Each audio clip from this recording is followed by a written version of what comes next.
أعوذ بالله من الشيطان الرجيم. بسم الله الرحمن الرحيم. ولقد يسرنا القرآن للذكر فهل من مدكر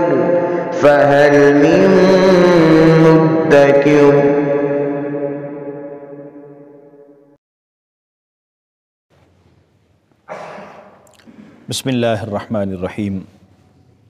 سورہ آل عمران کی 14 نمبر آیہ مبارکہ سے پڑھ رہے ہیں.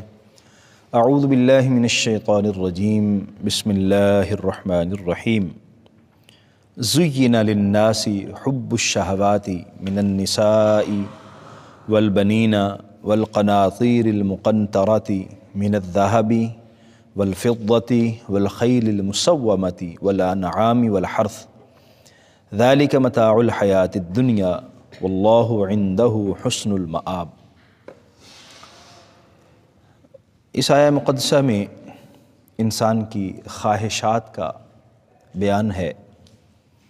انسان کی محبوب اور مرغوب چیزوں کو ذکر کیا گیا جن کی طرف انسان متوجہ ہوتا ہے اور ان کی طرف مائل ہوتا ہے. اس کی رغبت ان چیزوں میں رہتی ہے اور ان چیزوں میں رغبت کی بنا پر وہ اللہ تعالیٰ کے احکام کی بھی نافرمانی کر جاتا ہے اور اللہ تبارک و تعالیٰ کے احکام کو بھی پس پشت ڈال دیتا ہے. فرمایا گیا کہ یہ چیزیں انسان کے لیے مزین ہیں، انسان کو بھلی لگتی ہیں، پسند ہیں، لیکن اس کے باوجود ان کے معاملات میں اللہ کے حکم کو پیش نظر رکھتے ہوئے اور اللہ کے احکام کو پیش نظر رکھتے ہوئے تمام معاملات کو سر انجام دینا چاہیے. زین للناس، لوگوں کے لیے مزین کر دی گئی ہے، خوشنما بنا دی گئی ہیں.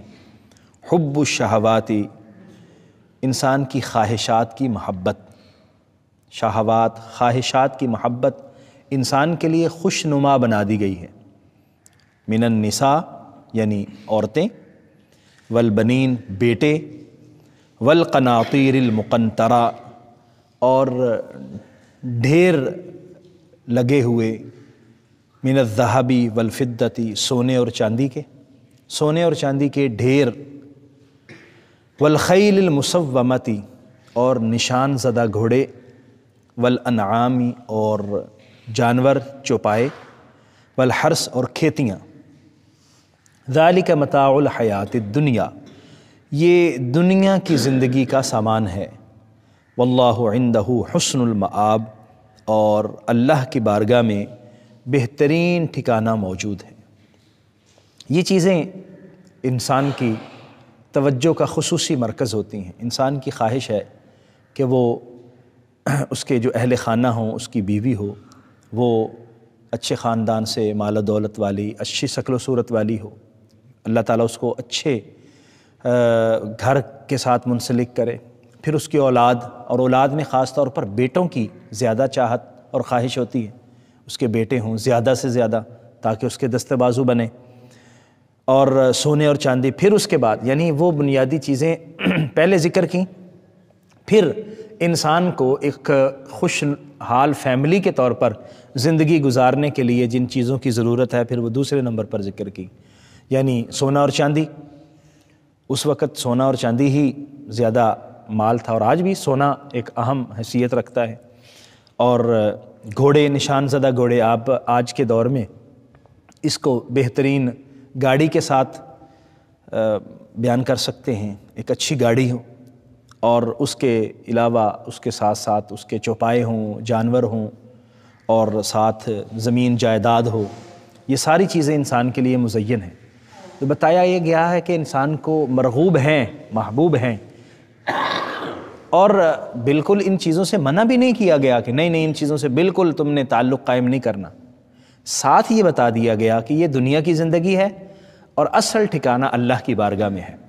مطلب آپ اس دنیا میں رہتے ہوئے ان ساری نعمتوں سے فائدہ اٹھائیں، لیکن ٹھکانہ بہرحال انسان کا آخرت ہے، اور انسان نے اس دنیا کو چھوڑ کے جانا ہے. تو جب اس دنیا کو چھوڑ کے جانا ہے تو اس میں پھر حلال اور حرام کی تمیز رکھے. پھر ایسا نہ ہو کہ وہ اللہ تبارک و تعالیٰ کے احکام کو پس پشت ڈالتے ہوئے اور ہوا میں اڑاتے ہوئے ان چیزوں کو اکٹھا کرتا جائے، سونا چاندی، جائیداد، زمین، مال و دولت، اور اس کو ہوش ہی نہ ہو، اور جب ہوش آئے تو اس وقت حضرت اسرائیل علیہ السلام آ چکے ہوں، پھر آخر میں جا کے حساب کتاب دینا پڑے. کسی بزرگ نے بڑی خوبصورت بات بتائی تھی. ایک شخص مکان بنا رہا تھا اور بڑا عالی شان. فرمایا کہ مکان تم بنا رہے ہو، رہیں گے یہاں کوئی اور حساب کتاب تمہیں دینا پڑے گا. یعنی یہ خیال رکھو کہ جو بنا رہے ہو یہ کس پیسے سے بنا رہے ہو. اگر تو حلال کا ہے تو بسم اللہ، اور اگر حرام اکٹھا کر کے اپنے عالی شان مکان کو ترتیب دے رہے ہو تو چند سالہ زندگی تمہاری گزر جائے گی، یہاں کوئی اور رہیں گے، اور قیامت کے دن حساب تمہیں جا کے دینا ہوگا کہ تم کیا کرتے رہے ہو. سو اس کی ہمیں تلقین کی گئی ہے کہ ذرا اس دنیا میں رہتے ہوئے احتیاط کے ساتھ. قل اُنَبِّئُكُم بِخَيْرٍ مِّن ذَلِكُم، محبوب نے بتائیے کیا میں تمہیں ان سے بہتر چیزوں کے بارے میں نہ بتاؤں. یعنی یہ جو ہم اپنے لیے نعمتیں تصور کرتے ہیں یہ بھی نعمتیں ہیں، بشرطے کہ وہ ہمارے لیے زحمت نہ بنے اور ہمارے لیے اللہ کی بارگاہ میں ناراضگی کا باعث نہ بنے. یہ بالکل نعمتیں ہیں، لیکن فرمایا اس سے بھی اگلی نعمتیں اللہ تبارک و تعالیٰ نے انسان کے لیے تیار کر رکھی ہیں. وہ کیا ہیں؟ فرمایا للذین اتقوا، وہ لوگ جنہوں نے تقوی اختیار کیا، متقی بنے رہے. عند ربہم جنات تجری من تحتها الانہار، ان کے لیے ان کے رب کے ہاں جنتیں ہیں جن کے نیچے نہریں چل رہی ہوں گی. خالدین فیہا، اور وہ اس میں ہمیشہ ہمیشہ کے لیے رہیں گے. اس دنیا میں بہرحال عارضی، یہ دنیا کا سامان یہاں رہ جائے گا اور ہم یہاں سے چلے جائیں گے. اور جو جنت کی نعمتیں ہیں اللہ تبارک و تعالیٰ جو قیامت کے دن عطا فرمائے گا وہ دائمی نعمتیں ہوں گی. وَأَزْوَاجٌ مُطَهَّرَةٌ، اور اللہ تبارک و تعالیٰ پاکیزہ بیویاں عطا فرمائے گا. وَرِضْوَانٌ مِّنَ اللَّهِ، اور اللہ تعالیٰ کی رضا، اللہ تعالیٰ کی خوشنودی. وَاللَّهُ بَصِيرٌ بِالْعِبَادِ، اللہ تعالیٰ اپنے بندوں کو دیکھتا ہے اور ان کے تمام معاملات کا مشاہدہ فرماتا ہے. اس آیہ مقدسہ سے ہمیں یہ علم ہوا کہ انسان اس دنیا میں رہتے ہوئے اپنے آپ کو بالکل درست رکھے تو تقوی اختیار کرتا رہے. تقوی کا مطلب کیا ہے؟ اللہ تبارک و تعالیٰ نے جس چیز کے کرنے کا حکم دیا ہے اس سے کرے، اور جس چیز سے منع کیا ہے اس سے رک جائے.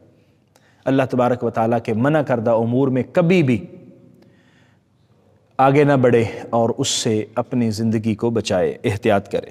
اور پھر انعام کیا ہوگا؟ ایک تو جنتیں ملیں گی اور ہمیشہ رہے گا، اور اللہ پاکیزہ ازواج عطا فرمائے گا، اور سب سے بڑا انعام کیا ہے کہ اللہ تبارک و تعالیٰ اپنی رضا عطا فرمائے گا، اللہ اپنی خوشنودی عطا فرمائے گا. اور سب سے بڑی نعمت کہ اللہ تبارک و تعالیٰ کی خوشنودی ہے، اللہ کی رضا ہے. اور باقی ساری نعمتیں اس سے تحت آتی ہیں. جب اللہ کسی سے خوش ہو گیا، اللہ کسی سے راضی ہو گیا، تو پھر اس کے لیے اس سے بڑی کوئی اور نعمت نہیں ہوگی. الذین یقولون ربنا، وہ لوگ جو ایمان والے ہیں وہ اللہ سے کیا دعا کیا مانگتے ہیں؟ جو تقوی اختیار کرنے والے ہیں وہ کس کیفیت میں رہتے ہیں؟ وہ اللہ تعالیٰ سے عرض کرتے ہیں ربنا، اے ہمارے رب، اننا آمنا، ہم ایمان لائے ہیں، بے شک ہم ایمان لے آئے ہیں. فاغفر لنا ذنوبنا، تو ہمارے گناہوں کو بخش دے، ہماری مغفرت کر دے، ہمارے گناہوں کی بخشش فرما دے. وقنا عذاب النار، اور ہمیں جہنم کے عذاب سے محفوظ فرما لے. یعنی اہل ایمان اللہ تعالیٰ کی بارگاہ میں ہمیشہ اپنے گناہوں کی معافی مانگتے رہتے ہیں. انسان سے خطائیں، غلطیاں سرزد ہو جاتی ہیں، اور بہترین غلطی کرنے والا وہ ہے جو استغفار کرنے والا ہو، توبہ کرنے والا ہو، اللہ کے سامنے جھکنے والا ہو. آج کے درس سے ہمیں یہ سبق ملا، اللہ تبارک و تعالیٰ نے ہمارے لیے بہت ساری نعمتیں پیدا فرمائی ہیں، اور ان کی طرف توجہ یہ طبی چیز ہے. زینا یہ مجہول کا صیغہ ہے، اس کا مطلب ہے کہ یہ مزین کر دی گئی، خوشنما بنا دی گئی ہیں، اور یہ چیزیں خوشنما ہیں، تو ان چیزوں کی طرف مائل ہونا یہ طبی انسان کی فطرت ہے، وہ مائل ہوتا ہے. لیکن ان تمام معاملات کے ساتھ انسان یہ پیش نظر رکھے کہ اس نے بہرحال اللہ کی طرف جانا ہے۔ اس دنیا میں رہتے ہوئے کہیں ایسا نہ ہو کہ وہ حد سے تجاوز کر جائے۔ آخرت بہرحال ترجیح ہونی چاہیے، دنیا انسان کی ترجیح نہیں ہونی چاہیے۔ دنیا میں رہتے ہوئے انسان زندگی گزارے، ترجیح آخرت ہو۔ آخرت کے انعامات ہی دائمی انعامات ہیں اور وہ ہمیشہ کے لیے رہیں گے، اور اللہ وہاں ہمیں عزتیں بھی عطا فرمائے گا اور سب سے بڑھ کر اپنی رضا بھی عطا فرمائے گا۔ سو بندہ مومن کو اللہ کی بارگاہ میں ہمیشہ دعا گو رہنا چاہیے، اللہ تبارک و تعالیٰ کی نعمتوں کے لیے اور اپنے گناہوں کی معافی کے لیے اور بخشش و مغفرت کے لیے، کہ یہی انسان کے کام آنے والی چیز ہے۔ بخشش ہو گئی، مغفرت ہوگی، اللہ راضی ہو گیا تو سارے معاملات درست ہو جائیں گے۔ اللہ کریم ہمیں توفیق عطا فرمائے، آمین۔ وآخر دعوایا ان الحمد للہ رب العالمین۔